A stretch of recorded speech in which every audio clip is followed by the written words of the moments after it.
विश्वाधारं गगनसदृशं मेघवर्णं शुभांगं लक्ष्मीकान्तं कमलनयनं योगिभिर्ध्यानगम्यं वन्दे विष्णुं भवभयहरं सर्वलोकैकनाथम् यं ब्रह्मा वरुणेन्द्ररुद्रमरुतः स्तुन्वन्ति दिव्यैस्तवे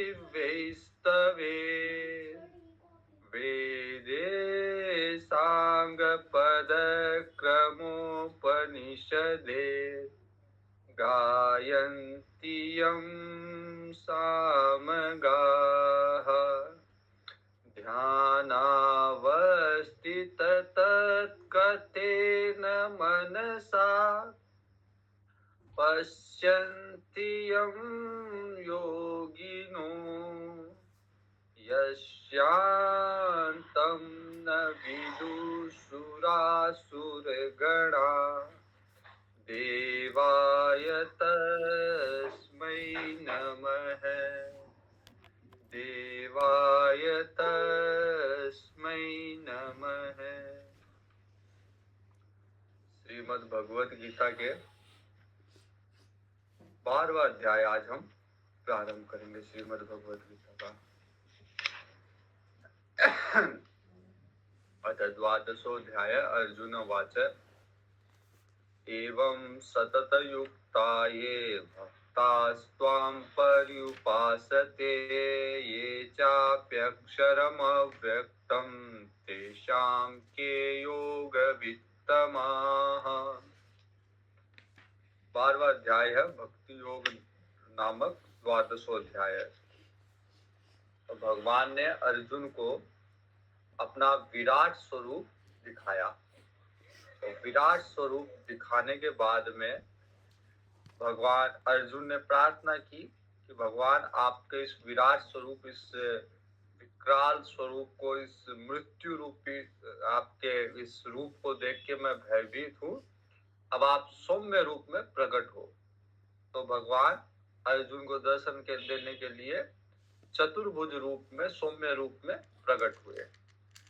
अब भगवान से अर्जुन प्रश्न कर रहा है भक्ति के विषय में कि आपकी भक्ति किस रूप में की जानी चाहिए, क्योंकि दोनों रूप अर्जुन के सामने है। विराट स्वरूप भी अर्जुन के सामने है और सौम्य स्वरूप के भी अर्जुन ने दर्शन किए। और अर्जुन के मन में है कि भगवान की भक्ति क्या साकार रूप में की जानी चाहिए या निराकार रूप में की जानी चाहिए, क्योंकि जो साकार है उसमें भक्ति के क्या लाभ है और निराकार में भक्ति के क्या लाभ है। तो अर्जुन का प्रश्न है कि ये एवं सतत युक्ता ये भक्तास्त्वां पर्युपासते, जो आपके अनन्य भक्त है, आपकी उपासना करते हैं, ये अच्छे हैं या जो अव्यक्त रूप की उपासना करते हैं वो अच्छे हैं, कौन से इसमें श्रेष्ठ है। भगवान उत्तर देते हैं मय्यावेश्य मनो ये मां नित्ययुक्ता उपासते श्रद्धया पर्योपेताः ते मे युक्ततमा मताः।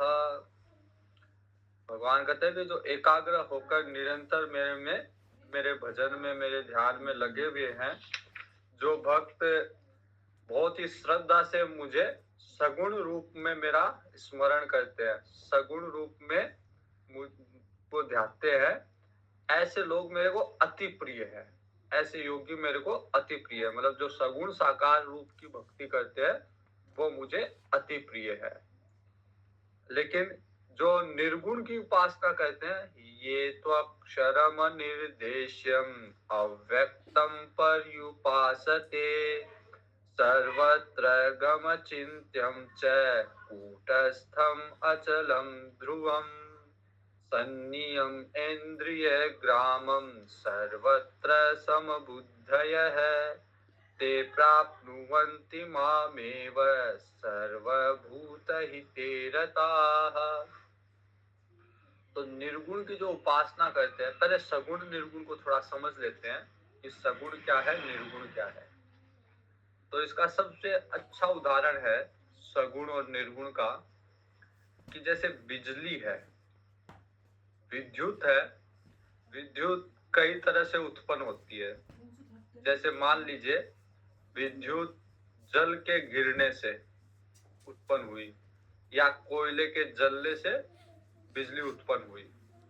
तो जल का गिरना या विंड मिल से उत्पन्न होती है, हवा के वेग से उत्पन्न होती है। तो हवा के वेग में जल का गिरना या कोयले का जलना, इसमें पहले से विद्युत है, तभी तो प्रकट हुई। अव्यक्त रूप में है, तभी वो उसको यंत्र के द्वारा व्यक्त किया गया। तो भगवान की भी निर्गुण उपासना इसी तरह से अव्यक्त है, और तब जब उसे सगुण रूप में उसे कोई यंत्र मिल जाता है, कोई मूर्ति, कोई उपासना की कोई पद्धति, जिसके द्वारा वो निर्गुण से सगुण रूप धारण कर लेती है। जैसे बिजली फिर उत्पन्न होने के बाद में तारों के माध्यम से हमारे घर तक आई।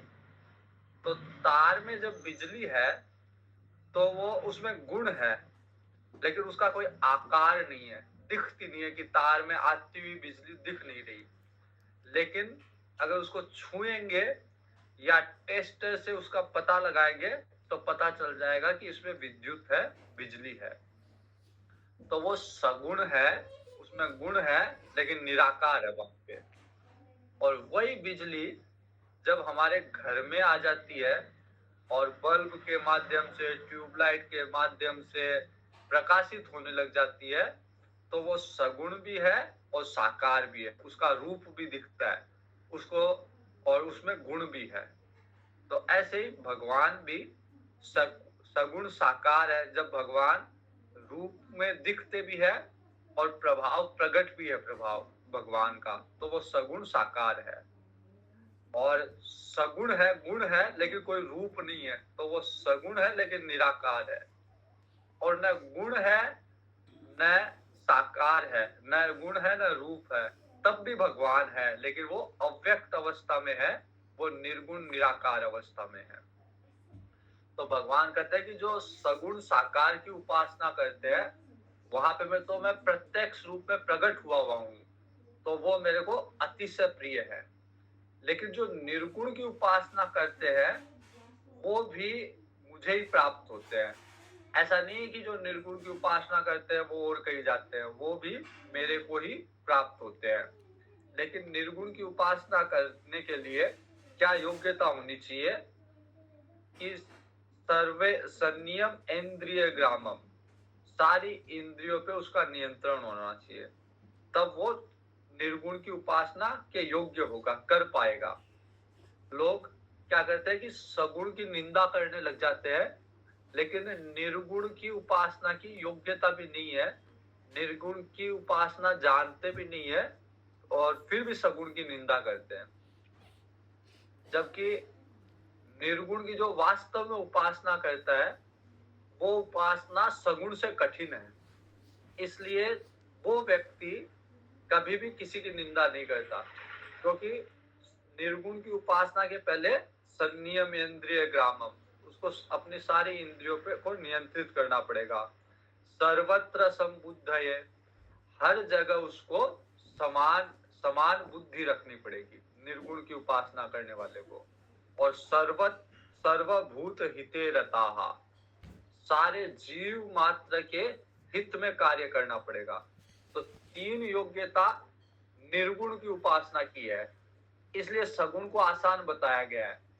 सगुण में तो आपके पास ये योग्यता नहीं है, फिर भी आप सगुण की उपासना कर सकते हो मंदिर में जाके, और भगवान की एक प्रतिमा है, एक रूप है, उसके सामने जाके जैसे भी पूजा पद्धति है उसके हिसाब से आप पूजा कर सकते हो।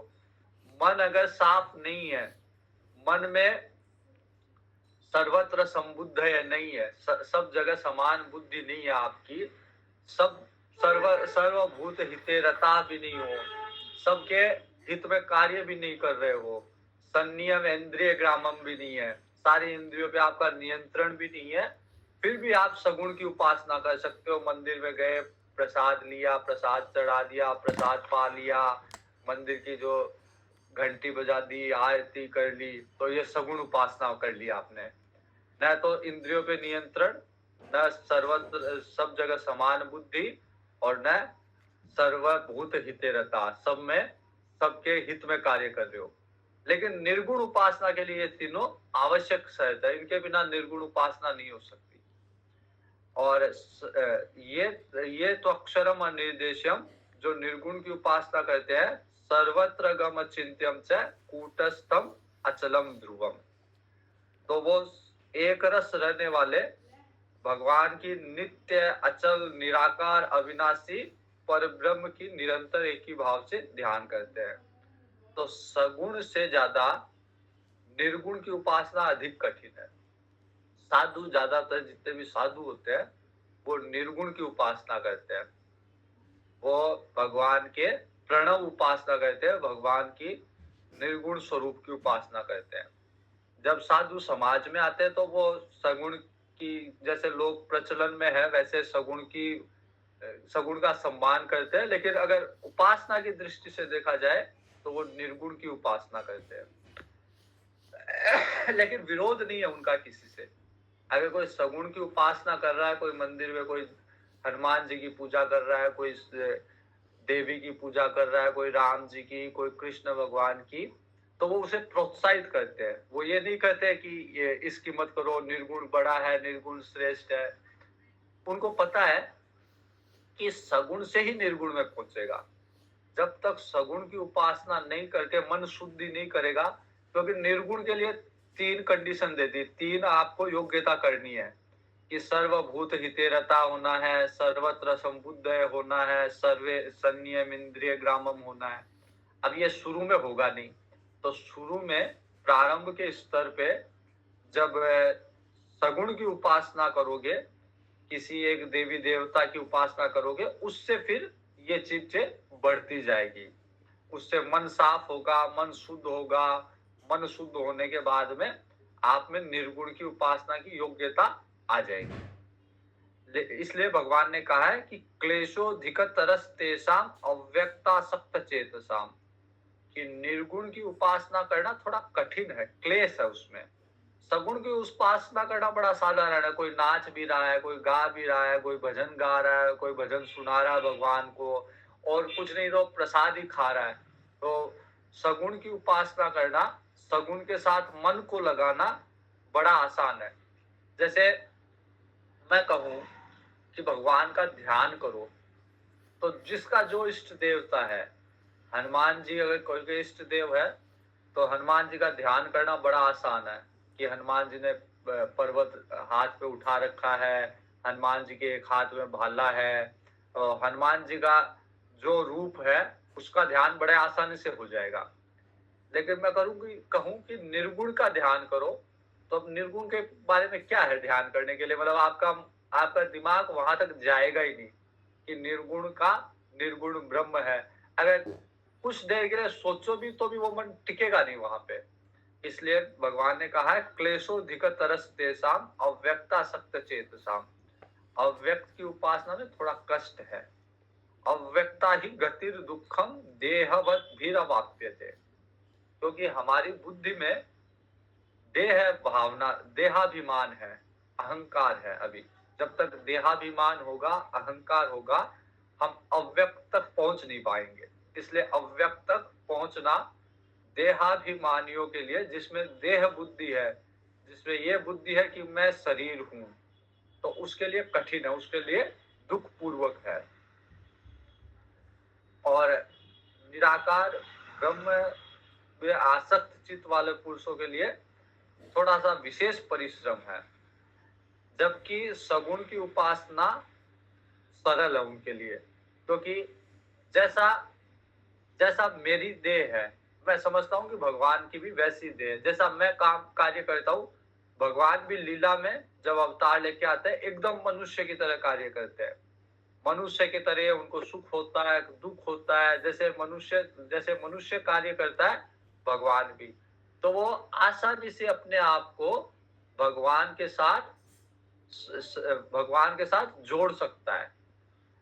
जैसे किसी को कष्ट होता है तो हम ये कहते हैं ना कि अरे भगवान को भी तो कष्ट हुआ था, तेरे को क्या अकेले को कष्ट हो रहा है। भगवान जब अवतार लेके आए थे तो भगवान को भी वियोग भी हुआ था, भगवान को भी मृत्यु का भी सामना करना पड़ा था। तो सारी की सारी चीजें भगवान एकदम लीला में ऐसे ही करते हैं जैसे साधारण मनुष्य है।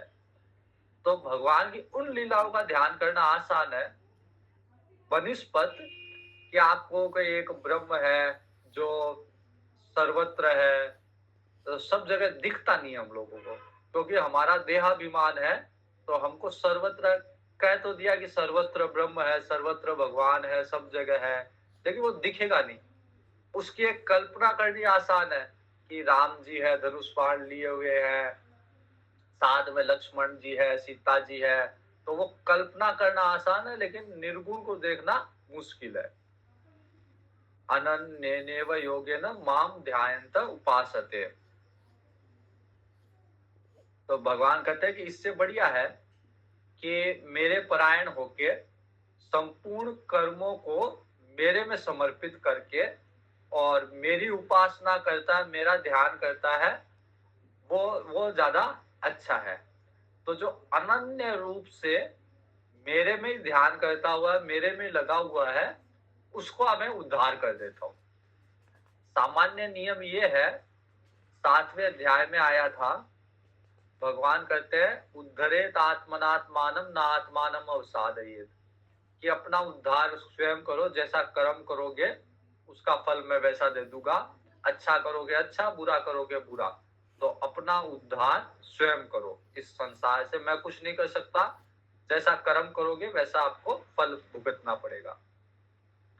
यहाँ पे भगवान कहते हैं कि तेसाम अहम समुद्धरता मृत्यु संसार सागरात, कि उनको मैं बचा लूंगा इस मृत्यु संसार से, उनको मैं बचा लूंगा। किनको?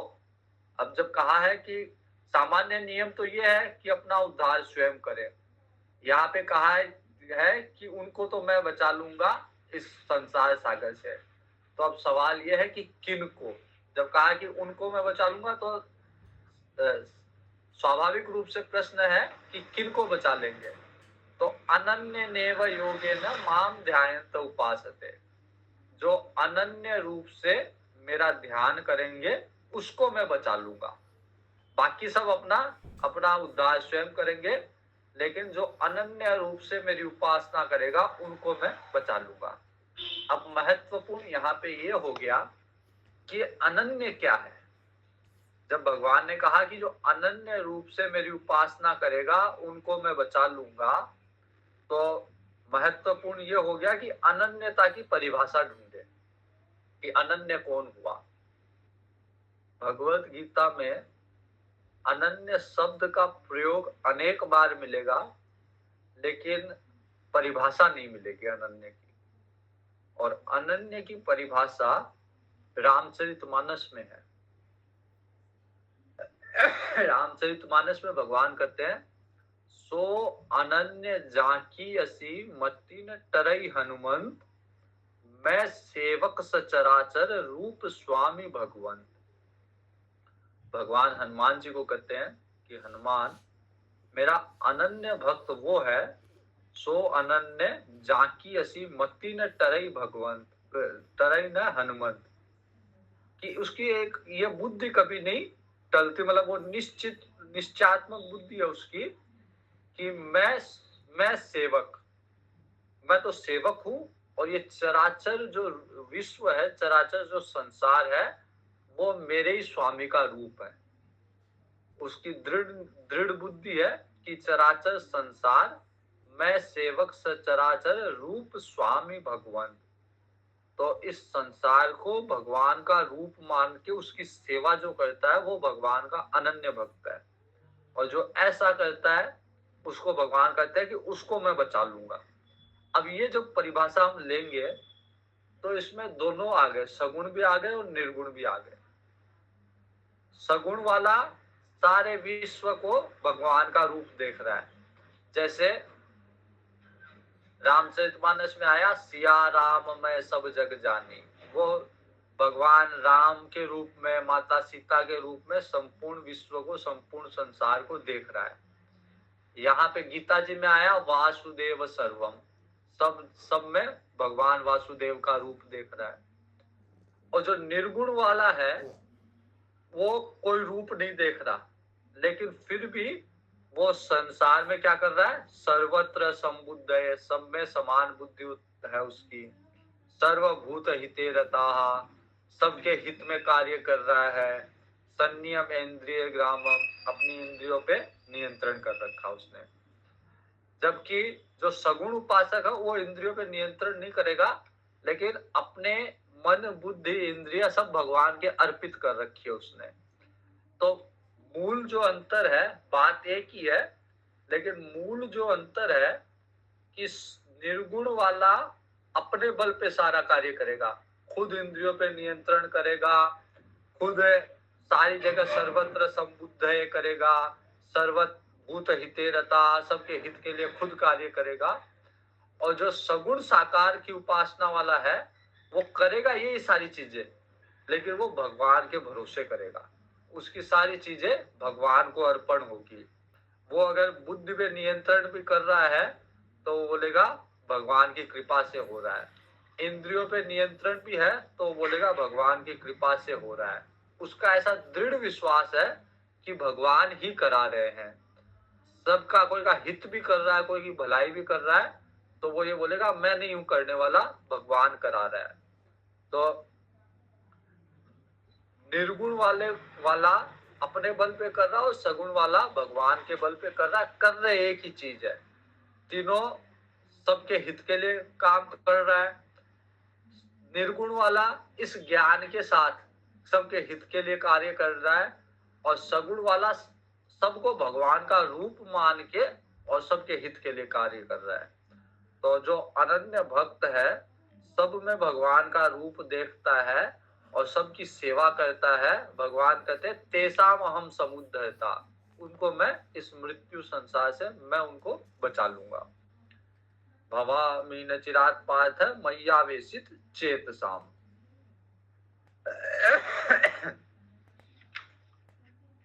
मय्येव मन आधत्स्व मयि बुद्धिं निवेशय निवसिष्यसि मय्येव अतः ऊर्ध्वं न संशयः। तो भगवान कहते हैं कि इसलिए अर्जुन मेरे में ही मन लगा, मेरे में ही बुद्धि लगा, और इसके उपरांत तू मेरे में ही निवास करेगा। अगर मन बुद्धि मेरे में है तो फिर तेरा निवास और कहाँ होगा, तेरा मन का, तेरी बुद्धि का निवास मेरे में ही होगा। तेरा सूक्ष्म शरीर मन बुद्धि से जो बना हुआ है वो सदैव मेरे में ही रहेगा, इसमें कोई संशय नहीं है। जैसे सांसारिक रूप से भी अगर हमारा मन कहीं लगा हुआ है तो हमारा ध्यान हमेशा उसी में, हम उसी में बने रहते हैं हमेशा।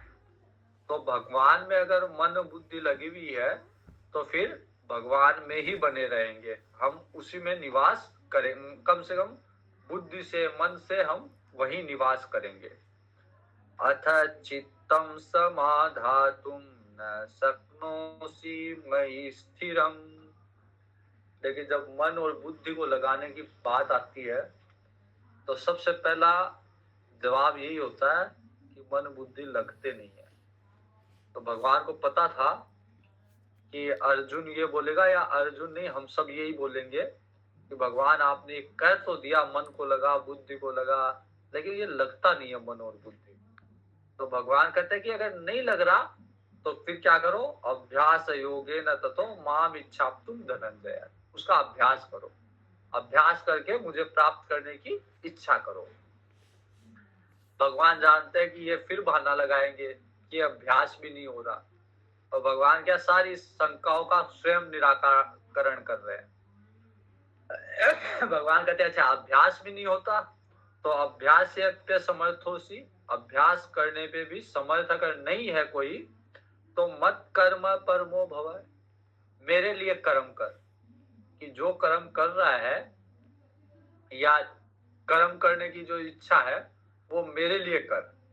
जैसे अगर किसी को कुछ अच्छा खाने की इच्छा हो रही है, खीर खाने की इच्छा हो रही है। तो एक तो ये होता है कि हम खीर बनाएँ क्योंकि इच्छा है खाने की, मूल मूल कारण है इच्छा।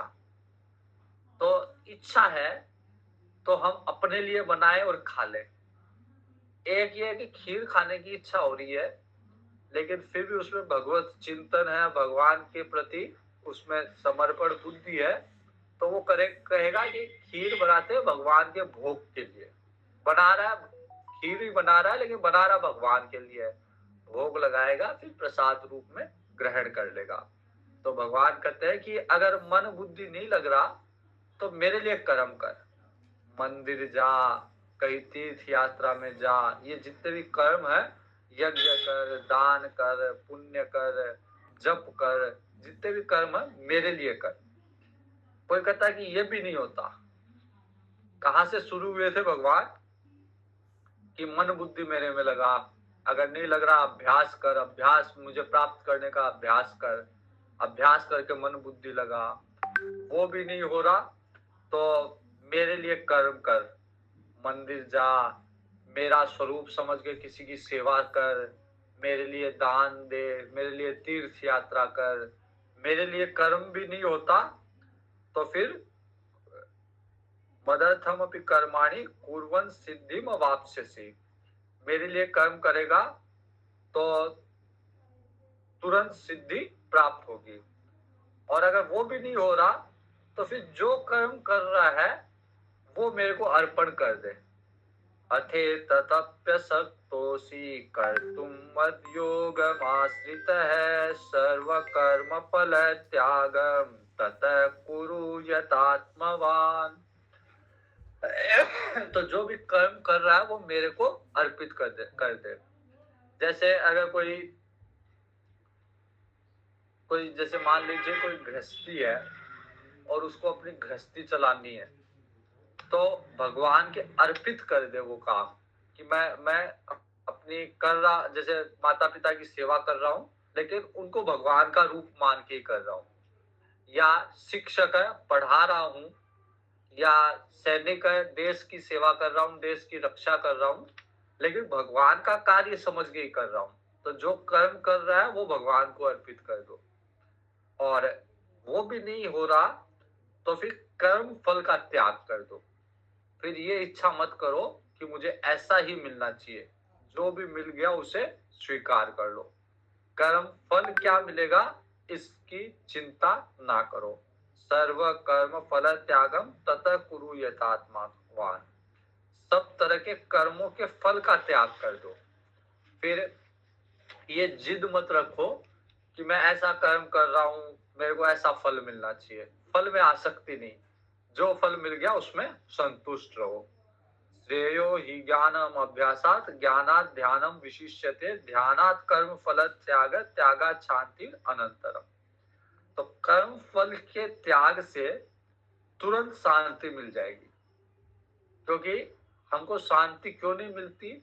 क्योंकि हम चाहते हैं कि हमारे अनुकूल उसका परिणाम होना चाहिए। जैसा हमने कर्म किया है, परिणाम हमको अनुकूल चाहिए।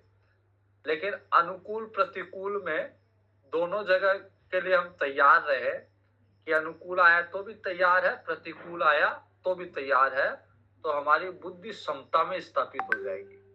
फिर हमको अशांति नहीं होगी, क्योंकि हम दोनों परिस्थिति स्वीकार करने के लिए तैयार है, अनुकूल भी प्रतिकूल भी। तो भगवान कहते हैं कि ज्ञानात ध्यानम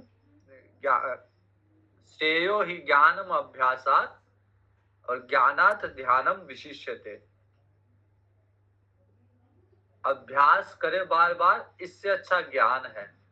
बार बार मैं अभ्यास करूं, मेरा मन को भगवान में लगाऊं, इससे अच्छा ये ज्ञान है कि मैं जो कर्म कर रहा हूँ वो भगवान के लिए कर रहा हूँ या भगवान की सेवा में कर रहा हूँ। तो और ज्ञानात ध्यानम विशिष्यते, और इस ज्ञान से भी अच्छा कि भगवान का ध्यान करता रहूं, मेरी बुद्धि हमेशा भगवान में बनी रहे। और ध्यानात कर्म फल त्याग, ध्यान से भी श्रेष्ठ बताया है कर्म फल त्याग को, क्योंकि कर्म फल त्याग देंगे तो फिर मन की मन की व्याकुलता, मन का ऊपर नीचे जाना, ये समाप्त होगा, समता में स्थापित हो जाएगा मन। अद्वेष्टा सर, तो यहाँ तक 12वें श्लोक का 12वें अध्याय का 12वां श्लोक, यहाँ तक एक इसका भाग है।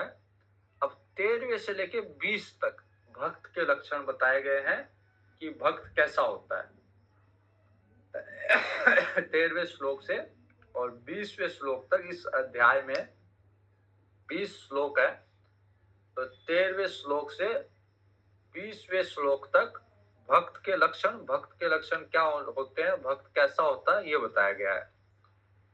अद्वेष्टा सर्वभूतानां मित्र करुण एव च, निर्ममो निरहंकारः सम दुःख सुख क्षमी, संतुष्ट सततं योगी यतात्मा दृढ़ निश्चयः, मय्यर्पित मनो बुद्धिर्मद्भक्त स मे प्रियः।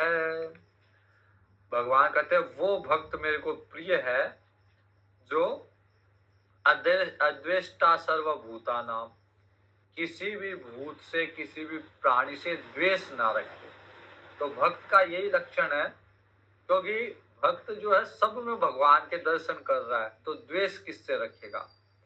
जैसे हमारी जीभ को अगर हमारे दांत ने काट लिया, कई बार जीभ दांतों के बीच में आ जाती है, तो जीभ को अगर दांतों ने काट लिया तो हम दांतों को उसकी सजा थोड़ी ना देंगे, दांत थोड़ी ना तोड़ेंगे, क्योंकि दांत तोड़ेंगे तब भी दर्द हमको ही हुआ होगा। जीभ ने काटा, दांतों ने जीभ को काटा, तब भी दर्द हमें हुआ, और दांत तोड़ेंगे तब भी दर्द हमें ही होगा। तो जो भक्त होगा वो सब में भगवान के दर्शन करेगा और सबको भगवान का रूप मानेगा। तो अगर कोई हमारे साथ बुरा भी कर रहा है तो हम उसके साथ बुरा नहीं करेंगे, क्योंकि हमें पता है कि ये मेरा भगवान है, सब में भगवान के दर्शन करने हैं। और किसी से द्वेष भी नहीं करेगा, क्योंकि किसी के प्रति बुरी भावना होगी नहीं, तो द्वेष क्यों करेगा वो। हमारे भगवान से, जिनको हम सब कुछ मानते हैं, उससे हम द्वेष क्यों करेंगे। तो उसकी सर्वत्र भगवत बुद्धि है, तो वो किसी से द्वेष नहीं करेगा, वो यही समझेगा मेरे भगवान ने किया है। तो भक्त का लक्षण है अद्वेष्टा सर्वभूतानां मित्र करुण एव च, सबसे मित्रता का व्यवहार रखेगा और करुणा का व्यवहार रखेगा। अगर कोई तकलीफ में है तो उसको करुणा आएगी, दया आएगी उसके प्रति, उसके दुख को देख के प्रसन्न नहीं होगा। या कोई बहुत सुखी है, उसको देख के द्वेष नहीं करेगा। निर्ममो निरअहंकार है, न उसमें अहंकार होगा न उसमें ममता होगी। किसी भी चीज को ये नहीं कहेगा कि ये मेरी है, क्योंकि उसको पता है सब भगवान की है। तो अनावश्यक रूप से क्यों किसी पे वो कब्जा करेगा, क्यों किसी को अपना कहेगा। अभी लक्ष्मणगढ़ में जो हम लोग कैंप कर रहे हैं गीता जी का, उसके लिए एक स्पॉन्सर मिले थे मेरे को, स्पॉन्सर मिले हैं, अभी भी है। उन्होंने 500 गीता जी की पुस्तक उपलब्ध करवाई है, और उनकी शर्त ये है कि मेरा नाम आप उजागर नहीं करोगे, मेरा नाम किसी को नहीं बताओगे। और वो कहते हैं कि मैं ये सोचता ही नहीं कि मैं कर रहा हूं, मैं ये मानता हूं कि भगवान मेरे द्वारा करवा रहे हैं, तो करने वाले भगवान हैं। जब जब मैं कर ही नहीं रहा तो मैं मेरा नाम कैसे बता दूं। और भगवान ही करवा रहे हैं, भगवान ही कर रहे हैं, मैं तो माध्यम हूं केवल, इसलिए मैं नहीं चाहता कि मेरा नाम कहीं पे भी दिया जाए।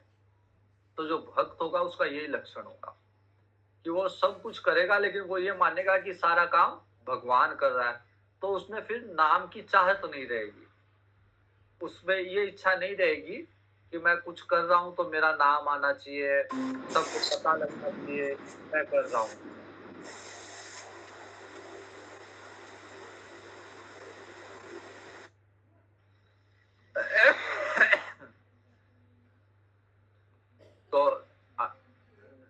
निर्मम और निरहंकार, अहंकार भी नहीं होता कि मैं कर रहा हूं, और न किसी को किसी में ममता होती है।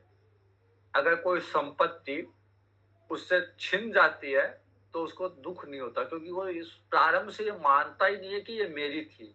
दुख तो जब होता है जब ये माने कि ये मेरी थी, ठीक है मेरे लिए आई थी, अब नहीं है तो नहीं है, उसके लिए फिर वो दुख नहीं करेगा। समय दुख सुख क्षमी, सुख मिले दुख मिले सब में सम रहेगा। ऐसा नहीं है कि सुख मिलते ही, अंग्रेजी में एक कहावत है कि मतलब थोड़ा सा सुख मिलते ही ऑन सेवेंथ क्लाउड, मतलब वो 7वें आसमान में पहुंच जाता है, और दुख मिलते ही वो एकदम निराश हताश हो जाता है, उसको लगता है कि अब जीवन में कुछ शेष रहा ही नहीं। तो सुख दुख में समान रहता है और क्षमी है, सबको क्षमा कर देता है। कोई कितना ही बड़ा अपराध करो वो उसको क्षमा कर देता है, वो ये मानता ही नहीं कि इसने अपराध किया है। उसको यही लगता है कि भगवान ने जरूर मेरे को कुछ सिखाने के लिए इसके द्वारा कुछ बुरा करवाया होगा, तो वो किसी का दोष निकालता ही नहीं, इसलिए वो सबको क्षमा कर देता है। संतुष्ट सततम, अब भक्त बनना कितना कठिन है देखो। संसार में लोक प्रचलन में ये है कि 4 भजन गा लो, थोड़ा सा नाच लो, थोड़ा सा आंसू बहा लो, भक्त बन जाओगे। लेकिन भक्त बनने के लिए कितना उदार होना पड़ता है, कितना कठिनता से भक्त के गुण आते हैं। संतुष्ट सततम योगी, हमेशा संतुष्ट रहता है, जो भी मिल जाए, अच्छा बुरा कम ज्यादा जो भी मिल जाए उसमें संतुष्ट रहता है, प्रसन्न रहता है। यथात्मा दृढ़ निश्चय है, और मन में दृढ़ विश्वास रहता है भगवान के प्रति। मय्य अर्पित मनोबुद्धि मत भक्त सबे प्रिय, जिसने मन बुद्धि मुझ में अर्पित कर दी, भगवान कहते हैं ऐसे भक्त मेरे को चाहिए, ऐसे भक्त मेरे को बहुत प्रिय है। अब 15वां श्लोक है, बहुत अच्छा श्लोक है 15वां श्लोक। यस्मानो द्विजते लोक लोकानो द्विजते चय, हर्षामर्ष भयोद्वेगे मुक्तो यश च मे प्रिय। न तो उससे किसी को परेशानी होती है भक्त से, न भक्त को किसी से परेशानी होती है।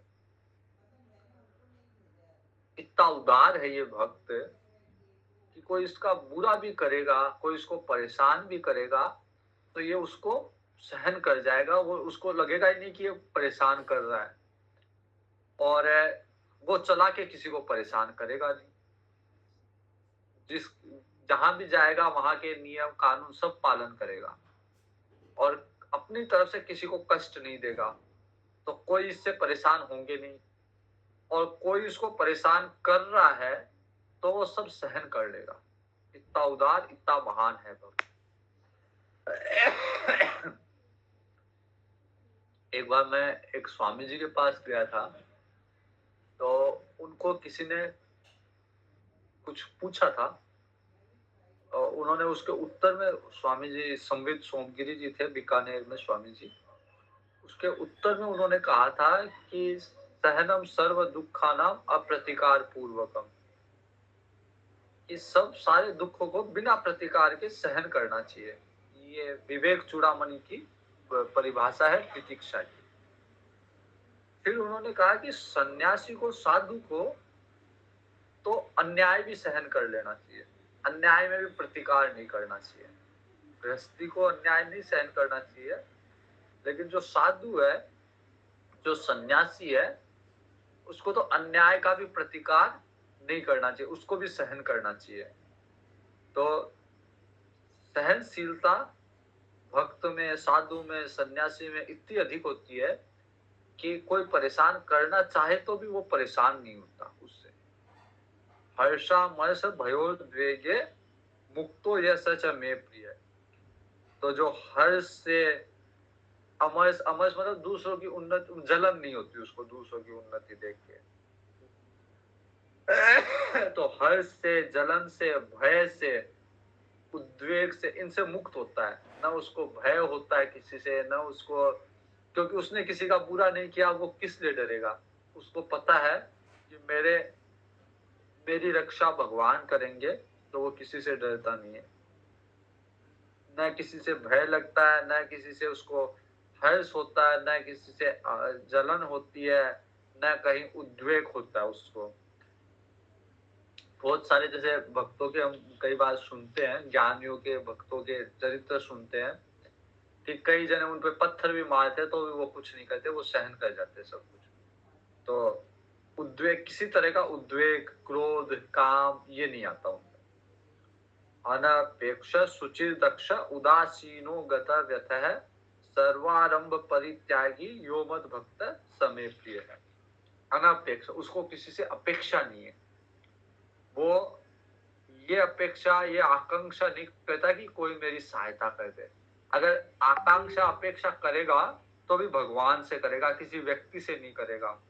कि कई लोग जैसे कहते हैं ना कि मैंने इसको दान भी देते तो भी अपेक्षा रहती है उनकी कि मैंने आज इसको दान दिया है, कल ये मेरा कुछ भला करेगा, एक कम से कम मेरी प्रशंसा करेगा, मेरे समर्थन में खड़ा रहेगा। तो कोई किसी की सहायता करता तो उसको ये अपेक्षा होती है कि वक्त आने पे ये भी मेरी सहायता करेगा। तो भक्त, क्योंकि भक्त का सारा व्यवहार भगवान से हो रहा है, अगर उसने भलाई की तो भी वो सोचता है कि भगवान की भलाई की मैंने, या भगवान को अर्पण किया। और उसकी कोई भलाई करता है तब भी वो यही सोचता है कि भगवान ने ही किसी को भेजा है। तो उसका व्यवहार जगत से नहीं, उसका व्यवहार भगवान से है। तो उसको किसी की अपेक्षा नहीं कर रहती, किसी की आकांक्षा नहीं रहती कि ये मैंने इसका भला किया तो ये भी मेरा भला करेगा। तो आकांक्षा से रहित है और शुद्ध है वो, बाहर भीतर से, मतलब कोई उसके लिए अलग नहीं है, बाहर से अलग अंदर से अलग ऐसा नहीं है, एकदम शुद्ध है, जैसा अंदर से वैसा बाहर से। पक्षपात, किसी का पक्षपात नहीं लेता, पक्षपात से रहित है और दुखों से छुटा हुआ, किसी तरह का दुख नहीं होता, हमेशा आनंद में रहेगा। मेरे पास एक बाबा जी रहते थे, तो उनका ये डायलॉग था, कोई भी पूछते ना बाबा जी कैसे हो, तो वो कहते हैं आनंद का कमी नहीं है, आनंद में है। तो एक बार बहुत बीमार हुए थे और वो गिर गए थे, तो मैंने, जब वो गिरे हुए थे तब मैंने उनको पूछा बाबा जी अभी भी आनंद है? तो जोर से चिल्ला के बोलते हैं हाँ हाँ अभी भी आनंद, आनंद का कमी नहीं है। तो कभी भी दुख नहीं होता उनको, हमेशा आनंद में बने रहते हैं। और सब तरह का आरंभ का परित्यागी, मतलब किसी भी काम को किसी फल की इच्छा से नहीं करते, काम को अपना कर्तव्य समझ के करते हैं, लेकिन उनकी ये अपेक्षा नहीं रहती कि मैं ये करूंगा तो ऐसा फल मिलना चाहिए। तो भगवान कहते हैं कि ऐसे भक्त मेरे को बहुत प्रिय है। यो न हृष्यति न द्वेष्टि न सोचति न कांक्षति शुभाशुभ परित्यागी भक्ति मान्य समे प्रिय है। न कभी हर्षित होते हैं न कभी द्वेष रखते हैं।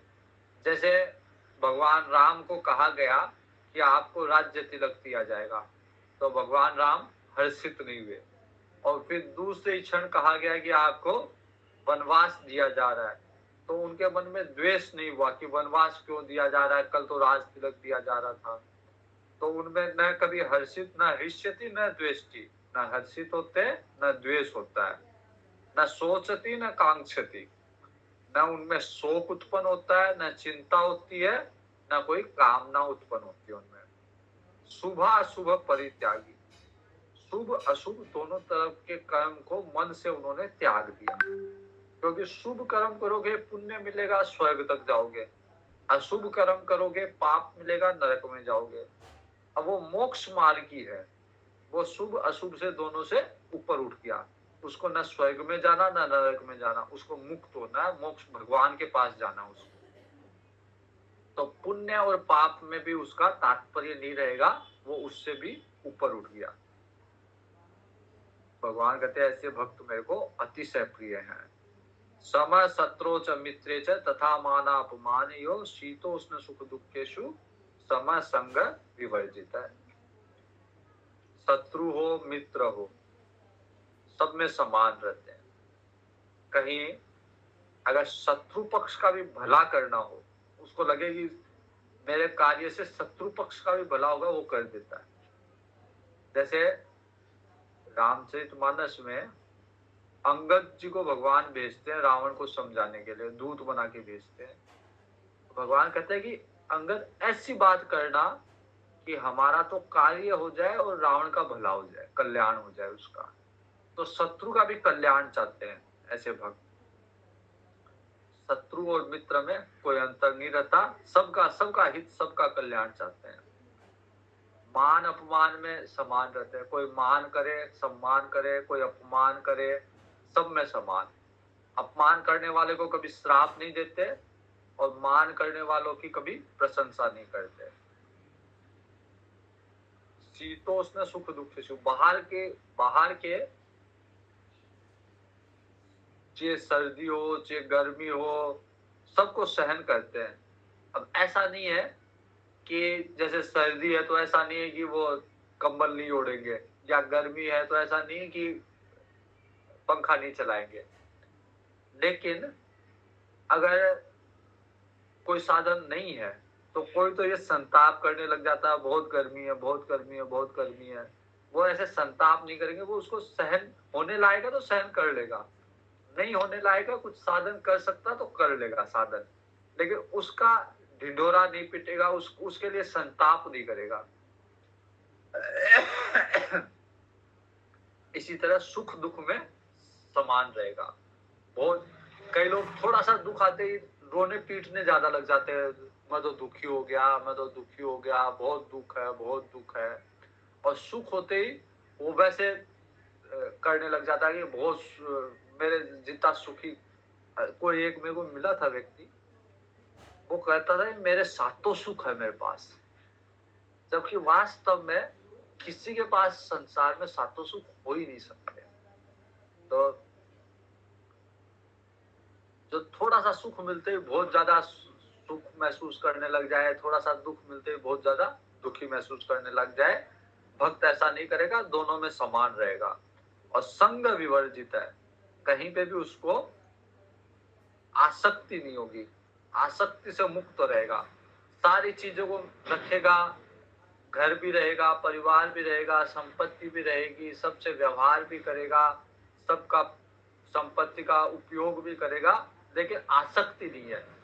अगर कोई चीज छूट गई, उससे अलग हो गई, तो उसको दुख नहीं होगा ज्यादा, क्योंकि शुरू से उसे नहीं, वो सब जानता है कि ये संसार की चीजें हैं और संसार में छूटनी है, उसका ध्यान भगवान पे है।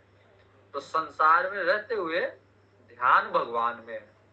तो जब ध्यान भगवान में रहेगा, प्राप्त कर संसार में रह के प्राप्त करने योग्य वस्तु या गोल जो है, हमारा लक्ष्य हमारा अगर भगवान में है, तो फिर संसार का खेल बने बिगड़े क्या फर्क पड़ता है, ये तो वैसे भी छूटना है। तो या हम छोड़े या वो हमें छोड़े, छूटना तो है। तो जो भक्त होगा, जिसका ध्यान भगवान में होगा, फिर संसार की वस्तु के लिए, संसार के संबंध के लिए, संसार के व्यक्तियों के लिए संताप नहीं करेगा। तुल्य निंदा स्तुति मौनी संतुष्टो ये न केनचित अनिकेत स्थिर मतिर भक्तिमान में प्रियो नर। निंदा, कोई उनकी गालियां दे, कोई उनकी स्तुति करे, तो उसमें समान रहेगा। कोई गालियां दे रहा है तो भी वो प्रतिकार नहीं करेगा, कोई स्तुति कर रहा है तो भी मन में फूलेगा नहीं, मतलब उसको ज्यादा प्रसन्नता नहीं होगी। मौनी है, मौनी का मतलब मननशील, हर चीज पे विचार करेगा। वो विचार क्या करेगा कि ये चीज भगवान से जोड़ने वाली है या संसार की तरफ ले जाने वाली है। तो जो संसार की तरफ ले जाने वाली चीज है उन पे विचार नहीं करेगा, जो भगवान की से जोड़ने वाली चीज है उन पे विचार करेगा। भगवान से संबंधित वस्तुओं पे, भगवान से संबंधित ग्रंथों पे विचार करेगा। संतुष्टो ये न केनचित, किसी भी प्रकार से शरीर का निर्वाह हो जाए बस, और वो सदा संतुष्ट रहता है, बस अपना कार्य चल जाए, अपना शरीर का निर्वाह हो जाए, अपना खर्चा चल जाए, उससे फिर वो संतुष्ट रहता है। अनिकेत, अनिकेत का मतलब होता है कि वो घर नहीं बनाता, लेकिन अगर घर है भी, रहने के लिए एक छत है भी, तो उसमें उसकी आसक्ति नहीं होती, उसमें वो ये नहीं समझता कि मेरा है, वो ये समझता भगवान का दिया हुआ है घर। भगवान का दिया हुआ मेरे को रहने के लिए दिया हुआ है, जब तक हूँ तब तक ठीक है। बाकी कईयों को जैसे ये चिंता रहती है कि मेरे जैसे प्रॉपर्टी अगर किसी के पास हो तो उनको ये चिंता रहती है कि मेरे मरने के बाद कौन संभालेगा।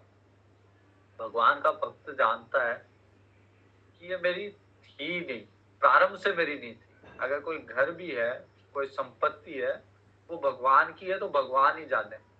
मेरी इसमें आसक्ति नहीं है।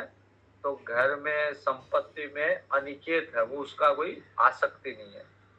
स्थिर मति, मति हमेशा स्थिर है, उसकी बुद्धि कभी भी भटकेगी नहीं, उसकी बुद्धि स्थिर रहेगी। स्थिर मतिर भक्तिमान में प्रियो नर है। भगवान कहते हैं ऐसे भक्त मेरे को बहुत प्रिय है।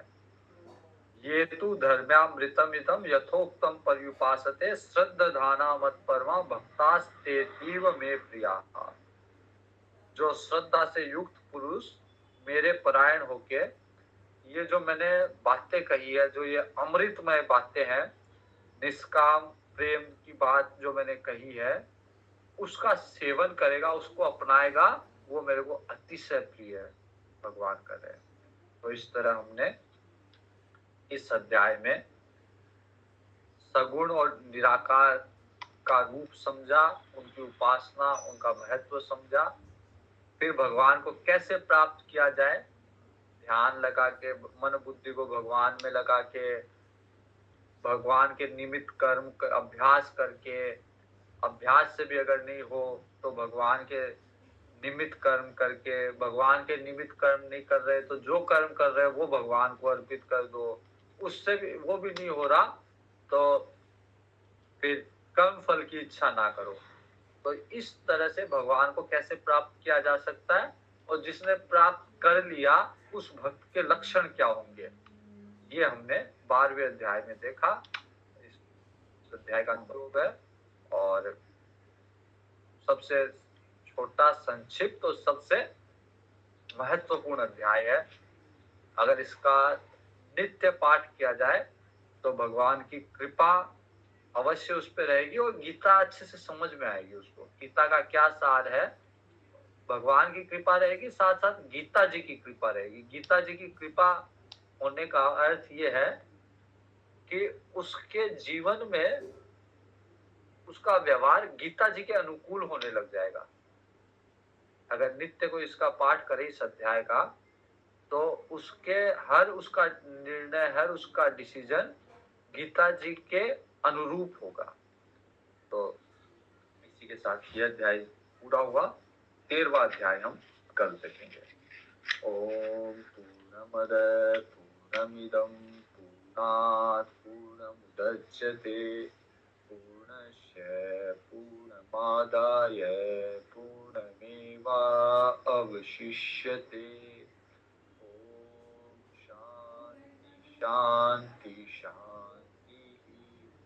हरि ओम श्री गुरुभ्यो नमः। हरि ओम। हरि ओम। धन्यवाद।